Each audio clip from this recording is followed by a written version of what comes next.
My mom called me selfish after I had paid her electric, gas, water, and internet bills for an entire year. Jasmine Wells was 31 years old, and by the time the word selfish came out of her mother's mouth, she already knew exactly how much her silence had cost her.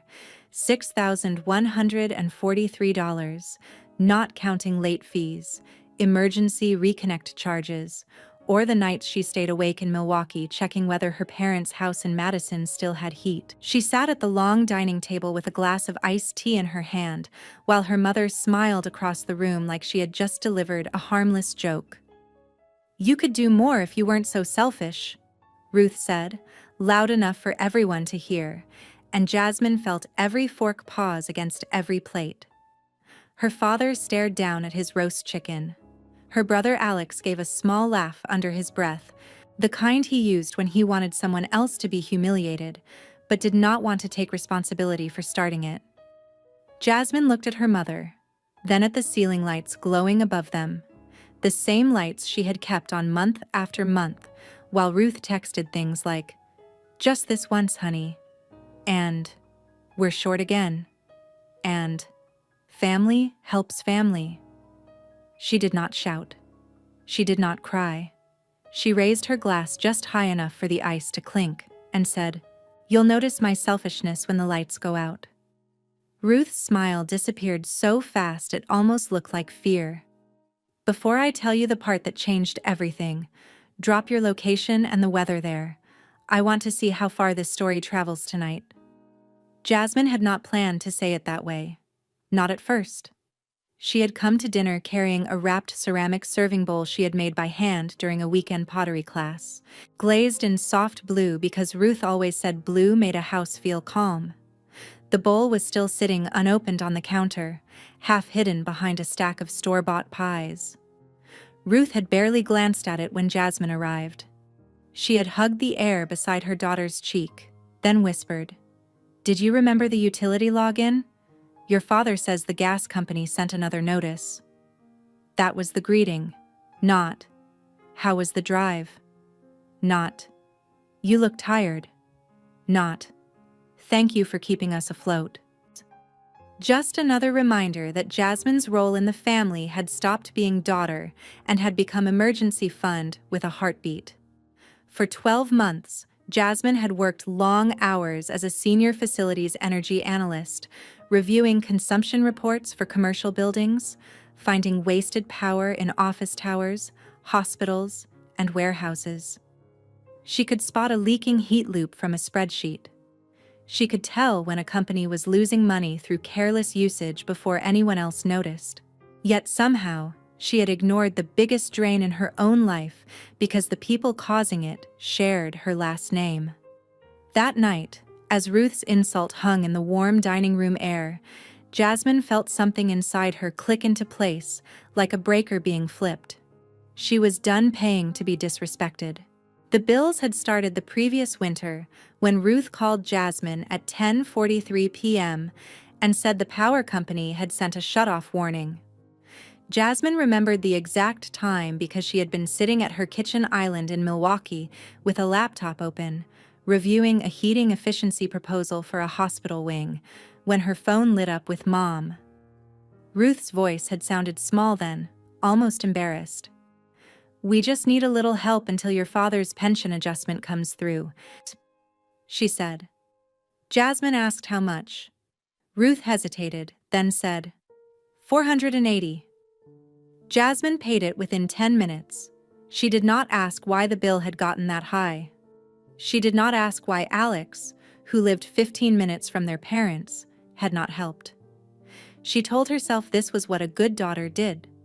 The next month, it was the gas bill, then water, then internet, because Ruth insisted her church meetings were online and her father needed streaming to keep his mind sharp. Then the electric bill again, only higher. By spring, Jasmine had made a spreadsheet because numbers were easier to look at than feelings. Electric, $1,842. Gas, $1,376.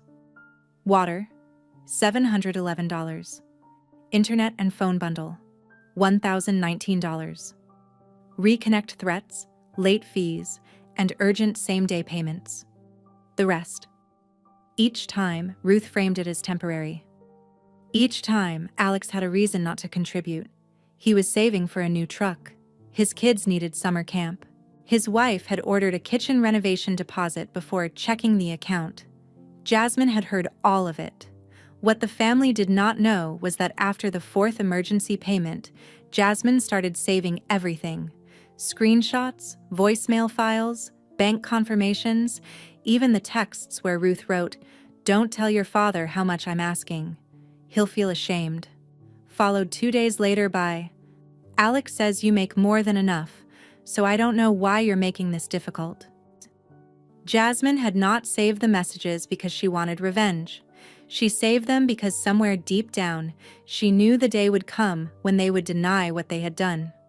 On the drive to Madison for dinner, she had almost decided to say nothing. The highway was dark, rain tapping the windshield, and Ruth had texted 3 times asking whether Jasmine could quietly take care of the electric before dessert because the account was being weird again. Jasmine stared at the message at a stoplight, then looked at the wrapped bowl on the passenger seat. She had made that bowl with both hands, smoothing the rims slowly, thinking maybe this dinner could be normal. Maybe Ruth would see the gift and remember that Jasmine was not just a wallet. Maybe her father would ask about her promotion interview. Maybe Alex would bring dessert instead of another excuse. But when Jasmine arrived, her father said, "You made it," like she was a delivery. Alex said, "Big city money is here," then laughed when no one else did. Ruth pulled her aside before Jasmine even removed her coat and murmured, "Please don't bring up the bills in front of people. It makes us look irresponsible." Jasmine looked at her mother's careful makeup, her pearl earrings, her polished smile prepared for relatives, and something cold moved through her chest. Ruth did not mind taking the money. She only minded witnesses. During dinner, Jasmine tried to stay quiet. She listened while Ruth praised Alex for stepping up lately because he had fixed a loose cabinet hinge. She listened while her father bragged that Alex always came when called. She listened while Alex complained about property taxes and said, "Some of us don't have the luxury of living alone with no real responsibilities." Jasmine's hand tightened around her fork. She thought of her own rent, student loans, car insurance, retirement contributions, medical bills, and the second job she had taken for 3 months doing weekend energy audits so Ruth's house would not go dark. She nearly spoke then, but Ruth got there first. "Jasmine has done well," her mother said, smiling sweetly, "but she could do more if she weren't so selfish." That was when the room changed. For 1 second after Jasmine answered, nobody moved. "You'll notice my selfishness when the lights go out," she had said, and the words settled over the table like a storm warning. Ruth's eyes flicked toward the ceiling fixture, then back to Jasmine. Alex leaned back in his chair and let out a sharp laugh. "Wow," he said. "Threatening mom and dad now? Classy." Jasmine turned her phone face up beside her plate. "No," she said. "I'm done letting all of you call my help love when you receive it and selfishness when I stop." Ruth's cheeks tightened. "This is not the place." Jasmine glanced around the table at the relatives who had watched her grow up, people who had accepted Ruth's version of the family for years. Alex was the busy father. Ruth was the long-suffering mother. Jasmine was the distant daughter with money who never came home enough. "Actually," Jasmine said, "this is exactly the place. Because the insult was public, so the truth can be public too." Her father finally looked up. "Jasmine," he warned, but his voice had no strength in it. Jasmine tapped her phone. The first screenshot opened. Ruth's text filled the screen in plain black letters. "Can you pay electric before noon? Don't ask Alex. He's stressed, and you know you're better with money." Jasmine read it aloud. A cousin at the end of the table shifted in his chair. Ruth whispered, "Stop." Jasmine swiped to the next one. Gas company again. Your father doesn't need to know. Please just handle it. Then another. Internet is due. I told Alex not to worry because you always come through. Alex's smile vanished. You're really doing this? He snapped. Jasmine looked at him. Yes. She opened a voice memo. Ruth's recorded voice came through the speaker, thin but unmistakable. Honey, I know it sounds like a lot, but what else are we supposed to do? Alex has children. You only have yourself. The room went quiet in a way Jasmine had never heard before. Not peaceful, not shocked, exposed. Ruth reached across the table as if she might grab the phone, but Jasmine moved it back. There's more, Jasmine said. 12 months. $6,143. I have every receipt. Her father swallowed. Your mother said you helped with a few small things. Jasmine turned to him slowly. Dad, your house stayed warm last winter because I paid the gas bill in February, March, and April. Your light stayed on because I paid electric 5 times. Your internet stayed connected because Mom said your blood pressure appointments needed online access. I did not embarrass you. I protected you. Ruth's voice cracked with anger. You protected us by humiliating me at my own table? Jasmine felt her throat tighten, but her voice stayed calm. No, Mom. I protected you in private. You humiliated me in public. Alex shoved his chair back. This is insane. You keep acting like you're some victim. Nobody forced you to pay. Jasmine nodded once. You're right. Nobody forced me. You trained me. That landed harder than shouting would have. Her Aunt Linda, who had been silent until then, murmured, Maybe we should all calm down. Jasmine, you're not wrong, but don't make it bigger. Jasmine turned toward her. Aunt Linda, with respect, people like you saying, don't make it bigger, are why it got this big. Everyone saw it. Everyone benefited from the quiet version of me. Nobody objected until I started speaking. Ruth's hand trembled around her napkin. After everything I sacrificed for you, she said, switching tactics so quickly Jasmine almost admired the timing. This is how you repay me? Jasmine looked at the woman who had taught her to apologize before she was hurt, to help before she was asked, to never let family struggle even if family watched her drown. Did you sacrifice for me? Jasmine asked quietly, or for the picture of a perfect family you could show the neighbors? The color drained from Ruth's face. The dinner was no longer a dinner. It had become a courtroom without a judge, and Jasmine had stopped acting like the defendant. Ruth stood at the head of the table, one hand pressed to her chest, the other gripping the back of her chair. You have no idea what it takes to hold this family together, she said. I am the one who remembers birthdays. I am the one who hosts dinners. I am the one people call when something breaks. Jasmine almost laughed, not because it was funny, but because Ruth truly believed the performance of care was the same as care itself. And who did you call when the house was about to go dark? Jasmine asked. Ruth's mouth opened, then closed. Alex stepped in, eager to rescue her. You make good money. Why are you acting like $6,000 ruined your life? Jasmine turned her phone toward him and opened another folder. Because it wasn't just $6,000. It was Thanksgiving when Mom told me not to come unless I could bring grocery money. It was Dad's medication copay that somehow became my job, even after you bought a new grill. It was your kids' school fundraiser where Mom wrote my name on the donor form before asking me. It was every time this family decided my independence meant I didn't need support, only demands. Alex's wife, Megan, stared down at her plate. Jasmine had not planned to mention her, but then Megan muttered, We all have problems. Jasmine looked at her, tired but steady. Then solve yours without assigning them to me. Someone inhaled sharply. Alex pointed a finger. Don't talk to my wife like that. Jasmine leaned back. Then don't let your wife text me last month asking if I could cover your water bill because she didn't want your kids visiting grandparents in a cold house. You all used the same script. Mom used guilt. Dad used silence. You used your children. And I kept paying because I thought love meant preventing consequences.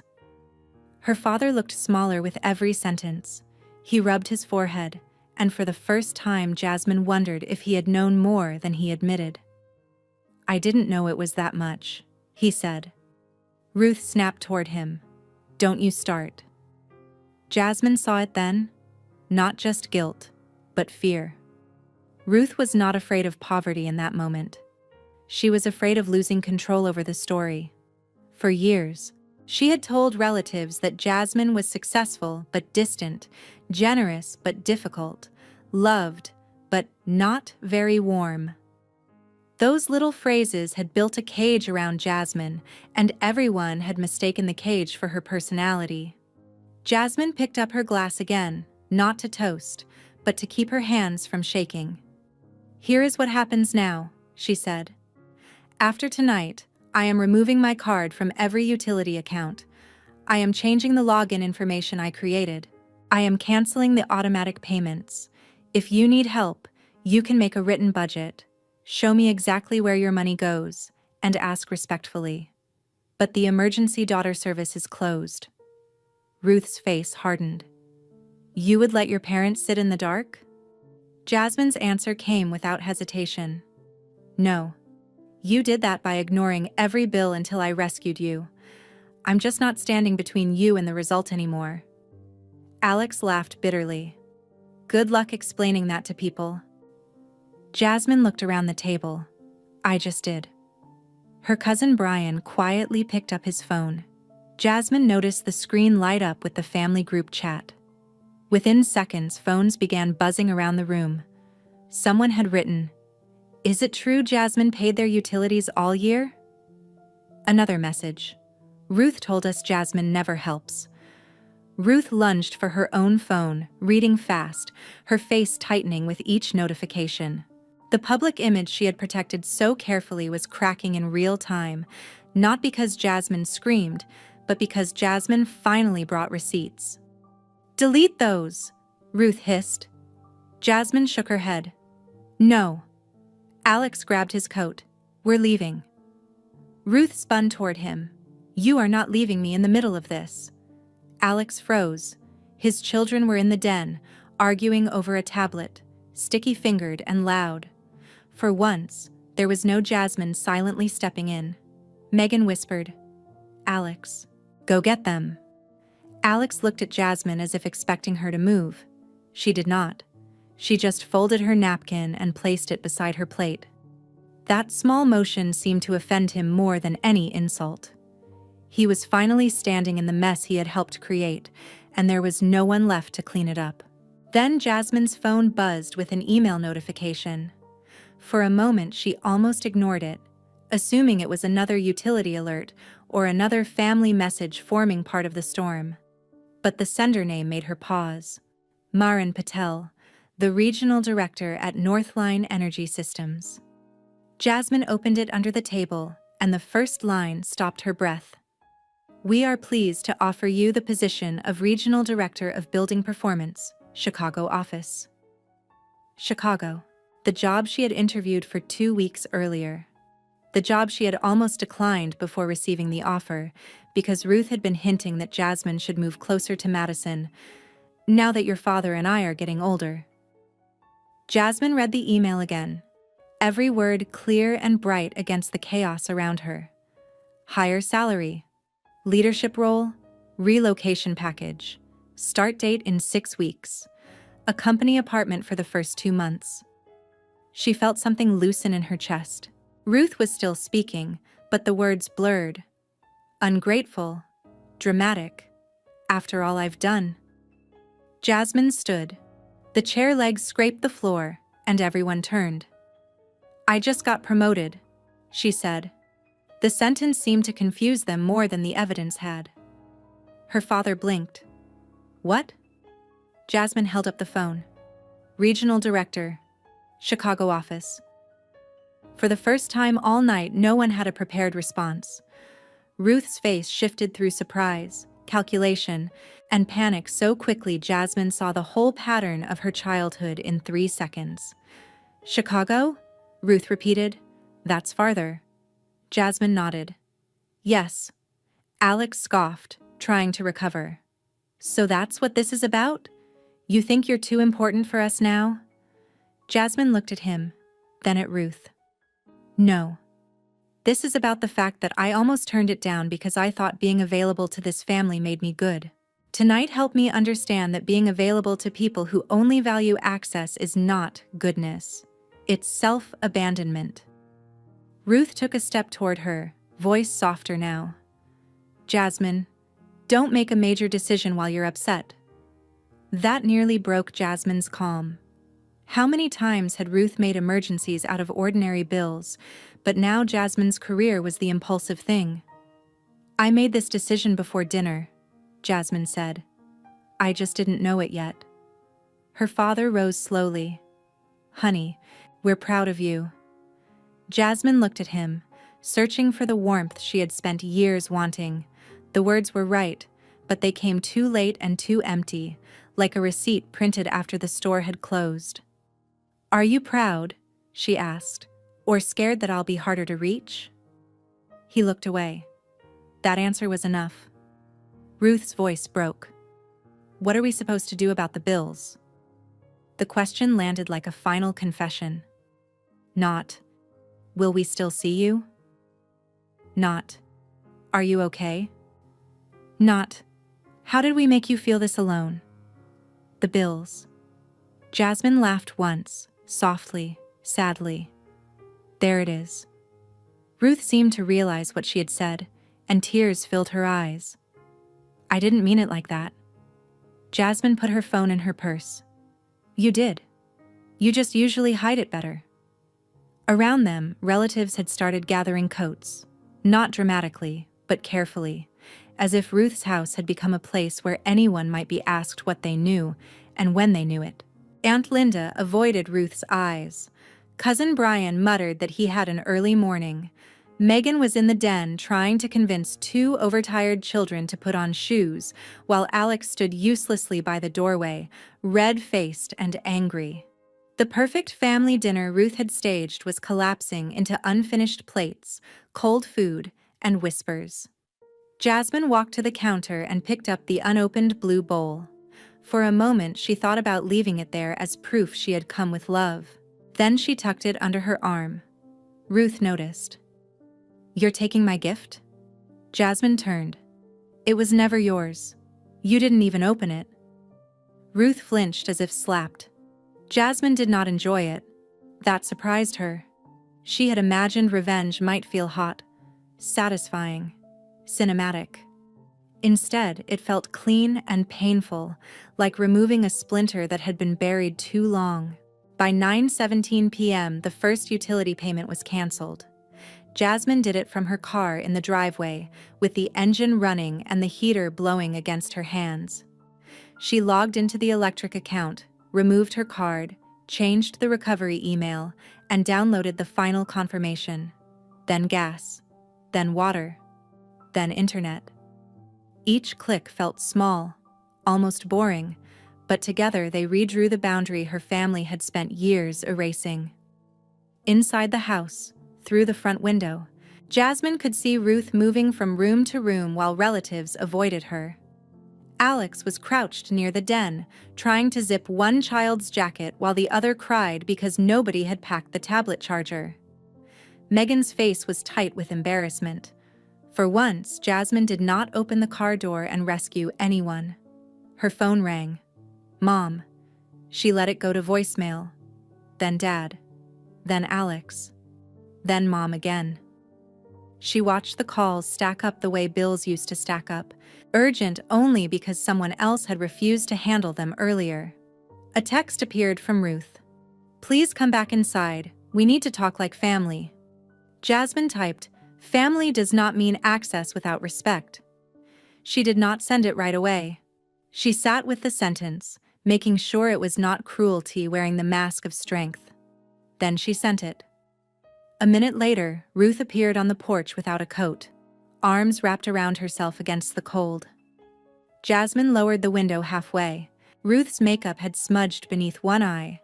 For once, she did not look like the woman who could control a room with a sigh. "I'm sorry," Ruth said. Jasmine waited. Ruth swallowed. "Not because people know. I hate that they know. But I'm sorry because you were right. I made you responsible for things you should never have had to carry." Jasmine studied her mother's face, wanting to believe her and refusing to confuse wanting with proof. "Why now?" she asked. Ruth looked back at the glowing house. "Because when everyone started asking me what happened, I wanted to blame you. I really did. Then Alex asked if you were still covering next month, and I heard how ugly it sounded." Jasmine's eyes burned, but she did not let the tears fall. "It sounded ugly because it was ugly." Ruth nodded. "Yes." The word was small, but it was the first honest one Jasmine had heard from her all night. Her father came out next, slower, coat half-buttoned. He stood beside Ruth and looked at Jasmine through the cracked window. "I should have asked more questions," he said. Jasmine answered, "Yes, you should have." He winced, but he did not argue. That mattered. Alex opened the front door behind them, holding a child on one hip, his expression still sour. "So what? We're all supposed to beg now?" he said. Jasmine looked past her parents at him. "No. You're supposed to parent your children, pay your bills, and stop using Mom to ask me for money when you're too proud to do it yourself." Megan, standing behind him, whispered his name sharply. Alex's face flushed. Ruth turned around. "Alex, enough." The porch went quiet. Jasmine had never heard Ruth use that tone on him. Not once. Alex stared at her like the world had tilted. "You're taking her side?" Ruth's shoulders sagged. "I'm taking responsibility." That was when Jasmine felt the first real shift. Not forgiveness, not repair, just the faint possibility that truth had finally cost the right people something. Ruth had lost face in front of relatives. Alex had lost the protection of being the son who could do no wrong.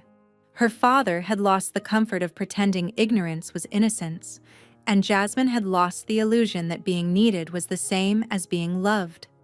She opened the car door and stepped out, but she did not walk back inside. "I'm driving back to Milwaukee tonight," she said.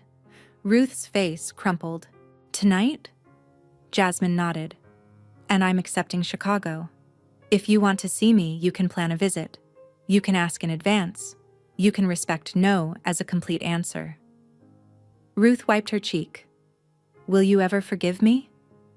Jasmine looked at the house, at the lit windows she had paid to keep glowing, at the family gathered inside now forced to see the cost of pretending one person could be used forever.